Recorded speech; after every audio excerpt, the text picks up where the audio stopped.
Hello my dear students, welcome to my channel Scholarly Minds and I hope you all are doing great। तो इस class के अंदर मैं आप सभी के लिए आपका BHDC 131 का जो पेपर है उसके कुछ इंपॉर्टेंट क्वेश्चंस को डिस्कस करने वाली हूँ। ये मेरे इंपॉर्टेंट क्वेश्चन सीरीज का पार्ट 2 वीडियो है। अगर आपने पार्ट 1 नहीं देखा है तो वो भी हमारे चैनल पे अवेलेबल है, उसका लिंक मैं डिस्क्रिप्शन में दे दूंगी, वहां से जाकर आप देख सकते हैं। तो यहाँ पर जो हमारा पहला क्वेश्चन है, यहाँ पर आपको राम भक्ति जो काव्य धारा है उसके विषय पर एक निबंध आपको लिखना है।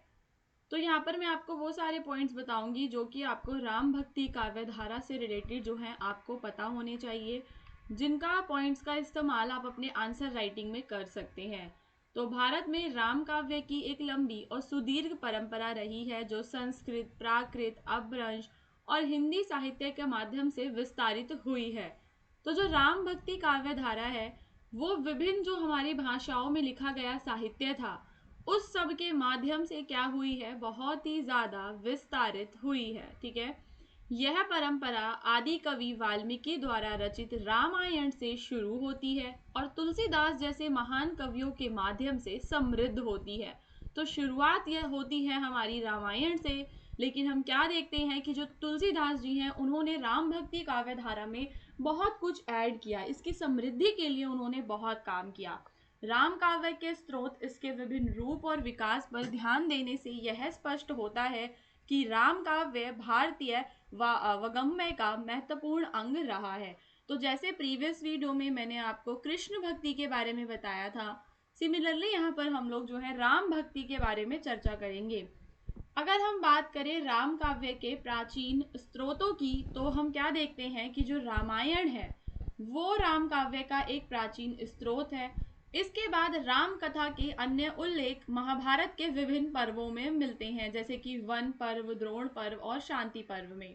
और इसके अतिरिक्त राम कथा के कई अन्य स्रोतों में पद्म पुराण, श्रीमद् भागवत पुराण और विष्णु पुराण आदि भी शामिल है। तो इन ग्रंथों में हमें राम कथा का जो वर्णन है वो विभिन्न रूपों में मिलता है। बौद्ध और जैन साहित्य में भी हमें राम कथा का उल्लेख मिलता है। बौद्ध और जैन साहित्य में राम काव्य के बारे में चर्चा करते हैं तो राम कथा का उल्लेख बौद्ध साहित्य में जातक कथाओं के रूप में मिलता है। इनमें प्रमुख जातक है दशरथ जातकम, अनामकम जातकम, दशरथ कथानम। तो जैन साहित्य में भी राम कथा का विस्तृत हमें वर्णन देखने के लिए मिला।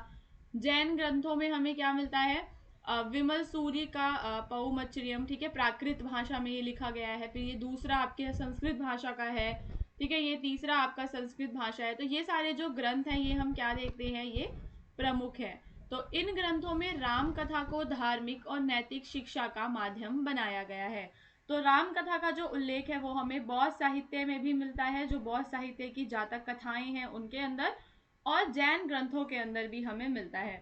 अगर हम बात करें कि तुलसीदास जी से पूर्व जो है राम काव्य लिखा गया तो उसमें क्या है, तो तुलसीदास जी से पहले राम काव्य की परंपरा हिंदवी साहित्य में संक्षिप्त रूप से विकसित हुई थी। कुछ प्रमुख काव्य रचनाएं जिनमें राम कथा का उल्लेख मिलता है वे हैं चंदवरदाई का पृथ्वीराज रासो, सूरदास की सूरसागर, ईश्वरदास की राम काव्य रचनाएं। तो ये विभिन्न नाम हैं जो आपको याद करने हैं। सूरदास ने राम कथा के कुछ महत्वपूर्ण अंश अपनी रचनाओं में प्रस्तुत किए, जबकि ईश्वरदास की रचनाएं तुलसीदास के रामचरितमानस की पूर्व निर्णायक काव्य परंपरा का संकेत देती हैं। तो तुलसीदास जी ने जब रामचरितमानस लिखी उससे पहले का जो क्या राम जी से रिलेटेड कुछ लिखा जा रहा था उसके बारे में यहाँ पर हमने बताया है। फिर तुलसीदास और उनके समकालीन राम काव्य, जब तुलसीदास जी राम काव्य की रचनाएं कर रहे थे तो उनके साथ साथ और कौन कौन से हमारे विभिन्न कवि थे जो रचनाएं कर रहे थे, तो उसमें थे आपके नाभादास, मुनीलाल, केशवदास, ठीक है, ये सभी जो है राम कथा से संबंधित इन्होंने रचनाएं की हैं। लेकिन तुलसी की रचनाएं अधिक प्रभावी और व्यापक रूप से प्रसिद्ध हुई।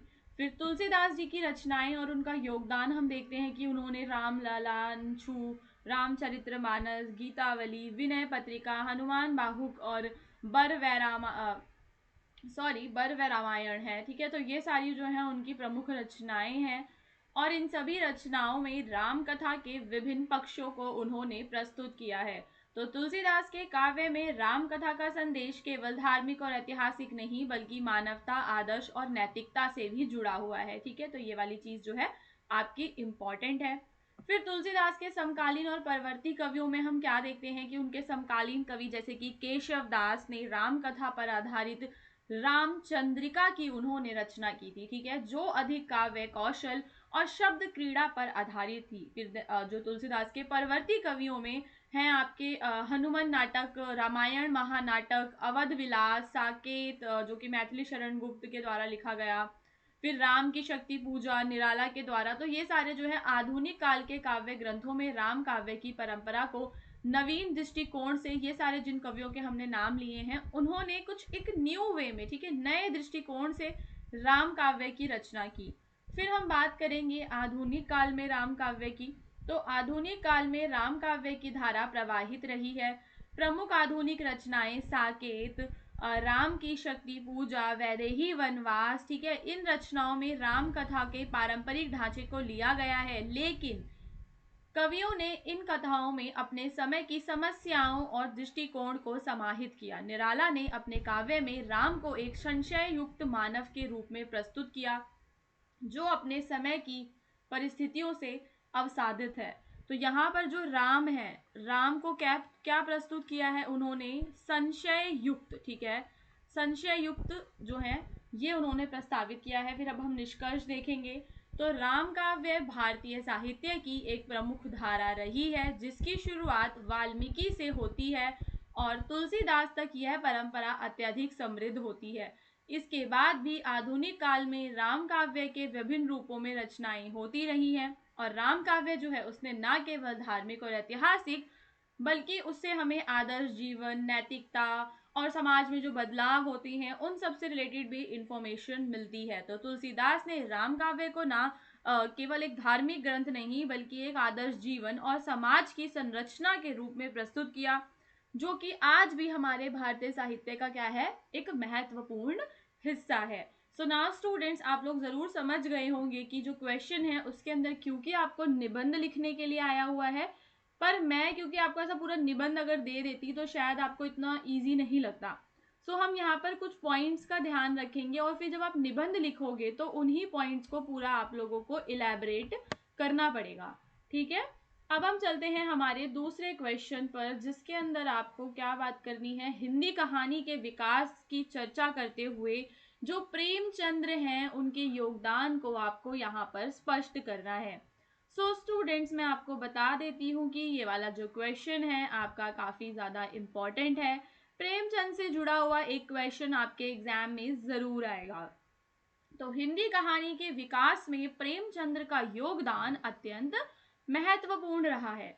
वे न केवल हिंदी कथा साहित्य के महान लेखक थे बल्कि उन्होंने अपनी कहानियों के माध्यम से समाज की सच्चाइयों को उजागर करने का कार्य भी किया।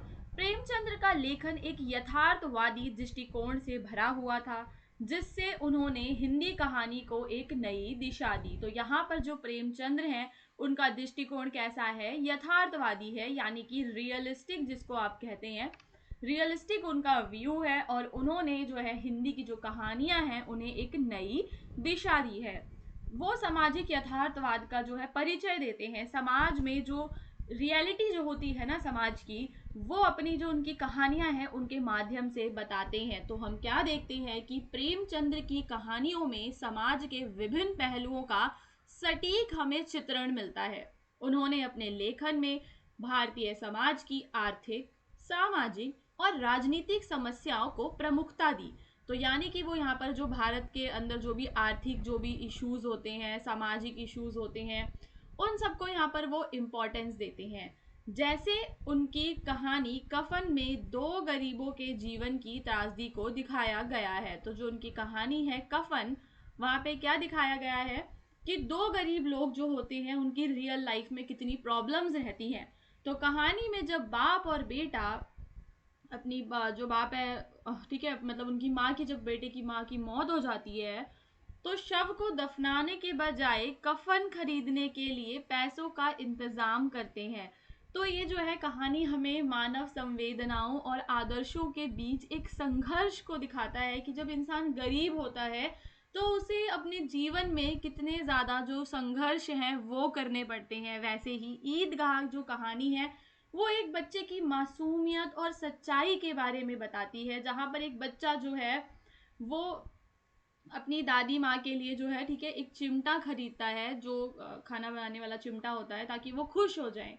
तो ये जो है इसका उद्देश्य क्या है, समाज की सच्चाई को सामने लेकर आना होता है और साधारण भाषा में वो गहरी सोच जो है प्रस्तुत करते हैं। तो हम देखते हैं कि जो प्रेमचंद्र का लेखन है वो सरल और स्पष्ट है, लेकिन उसमें जो सोच है वो गहरी है, उसमें संदेश छिपे हुए होते हैं। उन्होंने जटिल शास्त्रीय भाषा या ऊंची शैली के बजाय सरल और सहज भाषा में अपनी बात रखी है। उनकी जो कहानियां हैं वो किससे जुड़ी होती हैं, आम आदमी के जीवन से जुड़ी हुई होती हैं और वे अपने पात्रों के माध्यम से समाज के हर वर्ग की समस्याओं को उजागर करते हैं। जैसे कि दो बैलों की कथा में जो है वो बताते हैं, बैलों की जो आपने पढ़ी होगी क्लास 9th के अंदर, आप लोगों ने हिंदी में पढ़ा होगा, ये दो बैलों की कथा का चैप्टर है एनसीईआरटी के अंदर। तो दो बैलों की पूरी कहानी में हम देखते हैं कि किस प्रकार से जो बैल हैं वो परेशानियों से गुजरते हैं, लेकिन अपने मालिक का वो कितना सम्मान करते हैं, आपस में बैल जो होते हैं उनकी कितनी बनती है। तो दो बैल अपनी पूरी जिंदगी काम करने में गुजार देते हैं, लेकिन अंत में उन्हें सम्मान और आराम की कोई उम्मीद नहीं रहती। तो यहाँ पर जो प्रेमचंद्र हैं वो ये बताने की कोशिश कर रहे हैं कि जो गरीब और मजदूरों का जीवन है कड़ी मेहनत से भरा होता है, फिर भी समाज उन्हें क्या करता है, अनदेखा करता है। प्रेमचंद की कहानियों में हमें नारी का जो संघर्ष है, नारी का समाज में जो चित्रण है वो देखने के लिए मिलता है। तो उन्होंने न केवल नारी के शारीरिक बल्कि मानसिक और भावनात्मक संघर्ष को भी अपनी कहानियों का हिस्सा बनाया, ठीक है। उनकी जो कहानी है बड़ी बेटी, उसमें नारी के आत्मसम्मान और बलिदान को उन्होंने दिखाया है और कहानी में एक लड़की को अपनी कड़ी मेहनत के बावजूद परिवार की जिम्मेदारियों को निभाने के लिए क्या करना पड़ता है, संघर्ष करना पड़ता है। इसी तरह प्रेमाश्रम में नारी की व्यथा और समाज में उसके स्थान को प्रस्तुत किया गया है, जहां नारी को अपनी इच्छाओं का जो है त्याग जो करना पड़ता है। फिर कृषि और किसान के जीवन को भी वो प्रमुखता देते हैं। किसान के जीवन के बारे में जो है हम उनकी गोदान वाला जो उनका उपन्यास है उसमें हम पढ़ते हैं कि किसान का जीवन जो है उसमें जो सच्चाइयाँ होती हैं उसको वो सामने रखते हैं, जिसमें उसके संघर्ष, उसके सपने और उसकी उम्मीदों को दिखाया गया। कहानी के पात्र होरी का संघर्ष, जो अपने खेतों और परिवार के लिए कड़ी मेहनत करता है, लेकिन फिर भी कर्ज के बोझ तले क्या रहता है, दबा रहता है। तो ये कहानी में हम देखते हैं और उनकी कहानी में हमें जो है नैतिक संदेश दिया जाता है, यानी कि सत्य, ईमानदारी, इंसानियत, ये जो मूल्य होते हैं उनकी कहानियों में कुछ ना कुछ जो है मॉरल जो वैल्यूज हैं वो हमें मिलती हैं, ठीक है। फिर समाज में बदलाव के लिए प्रेरणा भी वो करते हैं, यानी कि जो प्रेमचंद्र हैं समाज में जो भी बुराइयां होती हैं, अपने जो कहानी उपन्यास इन सब के माध्यम से उन्होंने समाज को जागरूक करने का जो है प्रयास किया है और उन्होंने अपनी कहानियों में ऐसे मुद्दों को उठाया जो उस समय के समाज के लिए गंभीर थे। उनकी जो कहानी है नमक का दारोगा, उसमें एक भ्रष्ट सरकारी अधिकारी की कहानी को दिखाया गया है, ठीक है, जो क्या करता है, अपने पद का दुरुपयोग करता है, क्योंकि वो भ्रष्ट है, सरकारी अधिकारी है पर वो क्योंकि भ्रष्टाचार में डूबा हुआ है तो वो अपने पद का दुरुपयोग करता है, लेकिन अंत में उसे उसकी गलती का एहसास होता है। तो ये जो कहानी है वो समाज में भ्रष्टाचार और उसमें सुधार की जो आवश्यकता है उसे उजागर करती है। तो प्रेमचंद्र ने हिंदी कहानी को एक नया मुकाम दिया और उनका लेखन जो है आज भी लोगों के दिलों में जीवित है, क्योंकि उन्होंने समाज की सच्चाई को बहुत ही सटीक और संवेदनशील तरीके से पेश किया है। उनकी कहानियां आज भी हमें अपने समाज की हकीकत से रूबरू कराती हैं और हमें यह सोचने पर मजबूर करती हैं कि हम अपने समाज को बेहतर बनाने के लिए हम क्या कदम उठा सकते हैं, ठीक है। सो ये काफ़ी इजी क्वेश्चन था, विद एग्जांपल्स हमने डिस्कस किया। आई होप कि आपको समझ में आ रहा होगा। अगर आपको वीडियो अच्छा लग रहा है तो चैनल को ज़रूर सब्सक्राइब करना और वीडियो में ज़रूर कमेंट करके बताना कि वीडियो आपको कैसा लगा, इट इज़ नाइस और नॉट। ओके, अब हम यहाँ पर देखेंगे सूफी काव्य धारा पर आपको एक निबंध लिखना है। देखो, भक्ति काल है, सूफी जो काव्य धारा है उनमें हम थोड़ा थोड़ा सा रिलेशन देखते हैं।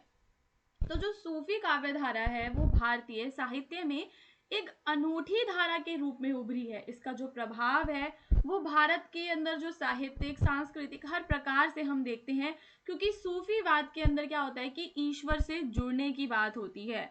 तो सूफी काव्य धारा, जिसे सूफीवाद या सूफी साहित्य भी कहा जाता है, इसका जन्म इस्लाम धर्म के मिस्टिसिज्म से हुआ था, जो मानवता, प्रेम और भगवान के साथ एकात्मकता पर जोर देता है।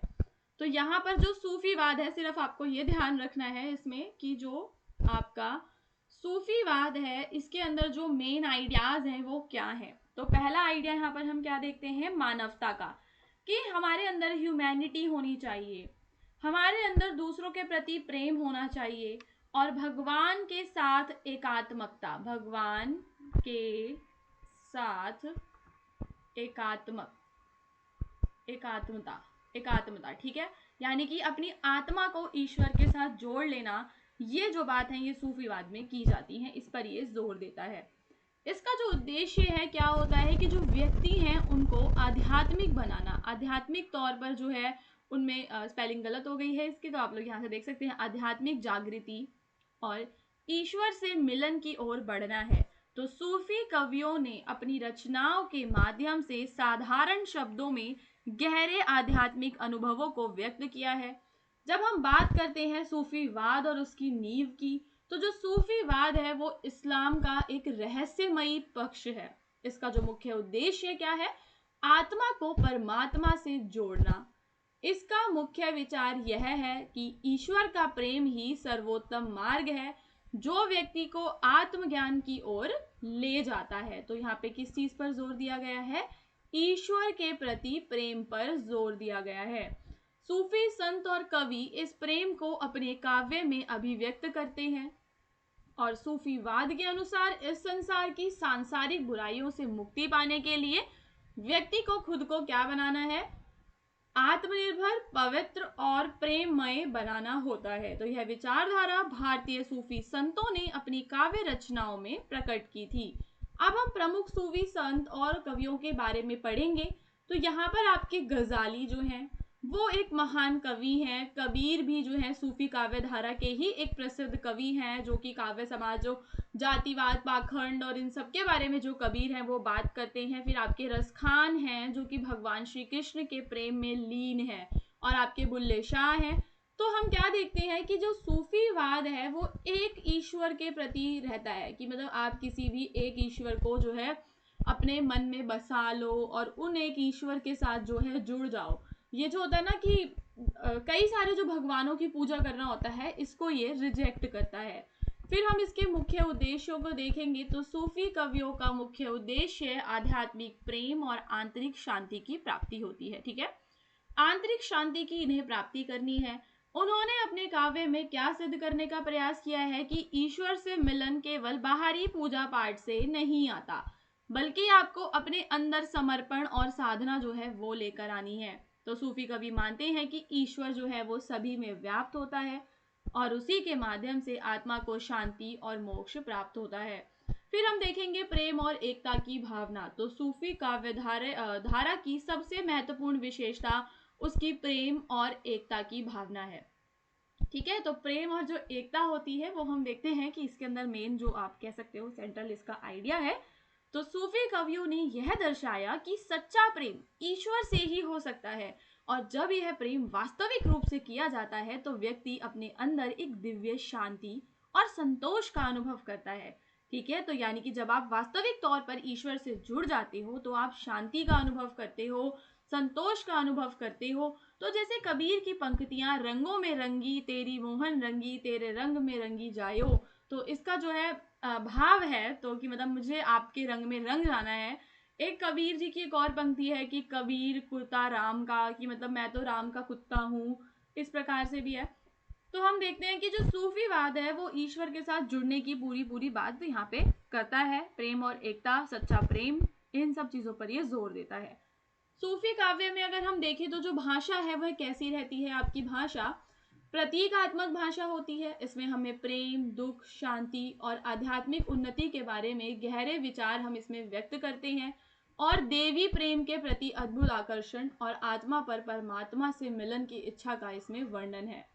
साथ ही उनकी कविता में मानवता, भाईचारा और प्रेम की भी गहरी भावना प्रकट होती है।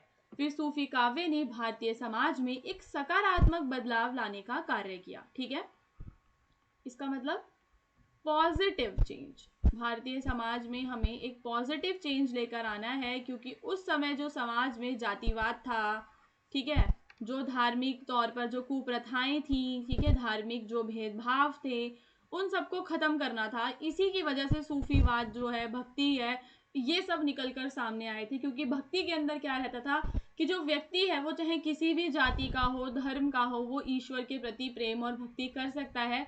इस वजह से ये सारी नई नई चीजें जो है आई थी।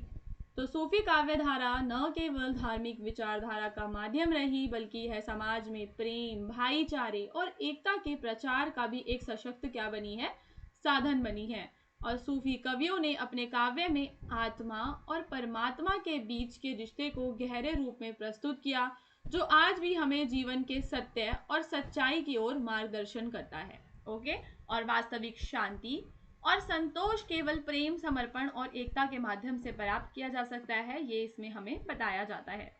सो इसका जो PDF है वो मिलेगा हमारी वेबसाइट पर hindustanknowledge.com पर। ठीक है, अभी कुछ 2 आवर्स के अंदर ही ये जो PDF है हम अपलोड करवा देंगे। अभी इसके बाद एक और क्लास आएगी, तो आपकी टोटल हो जाएंगी क्लास 1, 2 एंड 3। तीनों क्लासेस के PDF 2 घंटे के बाद इस वेबसाइट पर अपलोड हो जाएंगे। ये आपको गूगल पे सर्च करना है और आपको वहाँ पर आर्टिकल मिल जाएगा BHDC 131 का, जिसमें जब आप नीचे स्क्रॉल करेंगे तो नीचे आपको 3 PDFs के ऑप्शन मिलेंगे। आप लोग चाहें तो हमारे व्हाट्सएप चैनल को ज्वाइन कर सकते हैं। तो जैसे ही PDF अपलोड होता है तो मैं व्हाट्सएप चैनल पर उससे रिलेटेड जो अपडेट है वो दे देती हूँ। ठीक है स्टूडेंट्स।